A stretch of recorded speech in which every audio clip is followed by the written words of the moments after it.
বিধায়ক সাহেব করছে একটু ফাঁকা রাখো, ঠিক আছে? আমাদের ঠেলে পুরো লাভ নেই তো, কোন থেকে চাপ দিতে হবে? আমার কিছু করার নেই। হাতে আধার কার্ড থাকলে হাতে ফর্ম দেওয়া আছে। আমার আধার কার্ড থাকলে আমরা ফর্ম দিব।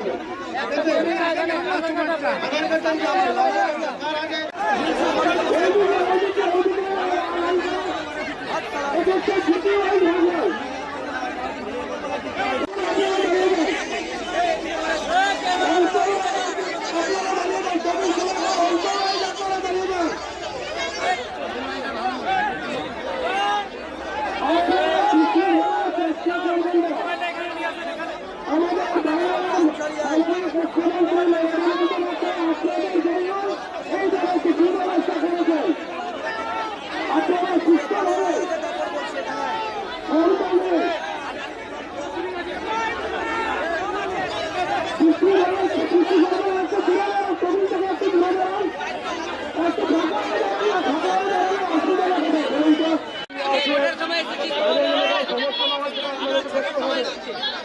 নিজের নিজের টিকিট লাইনে দাঁড়িয়ে যান, আপনাদের প্রত্যেকটা ফর্ম দেওয়া হবে।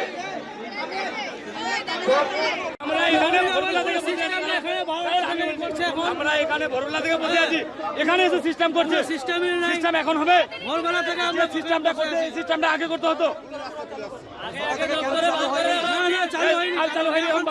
চালু হয়নি, 12টা বেজে গেছে। না খাটলে খাবো কি? আজকে 1500 টাকার জন্য এখানে পড়ে আছি।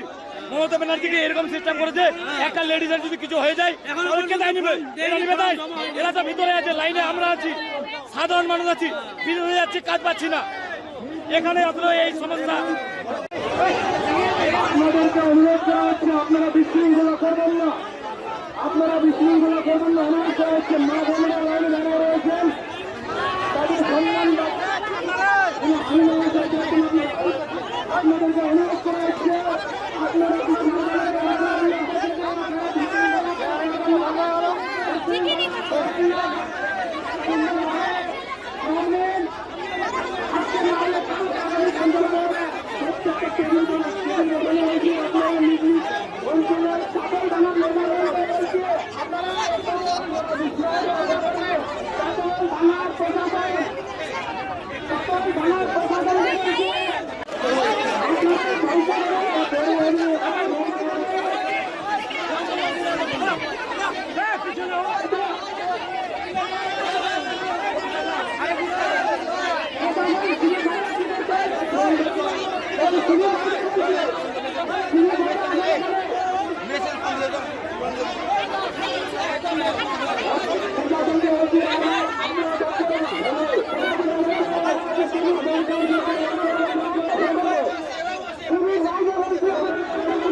আপনারা কাউন্টার ওয়াইজ কাউকে লাইন ধরে শৃঙ্খলা করবেন না।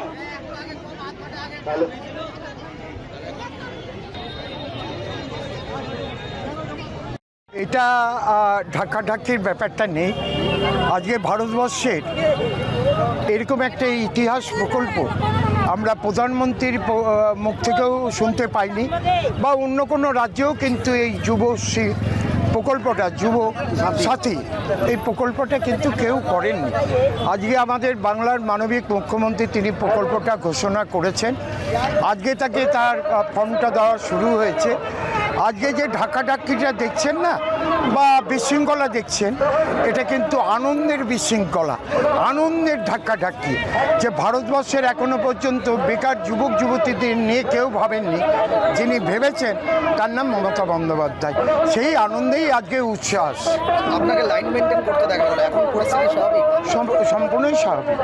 তখন একটু বিশৃঙ্খলা হয়েছিল, যেহেতু কাউন্টারগুলো আলাদা করতে পারেনি, একটা কাউন্টারের উপরে সবাই ভিড় করেছিলেন, তারপরে এটা নিয়ন্ত্রণে চলে এসছে। এখন পরিস্থিতি স্বাভাবিক?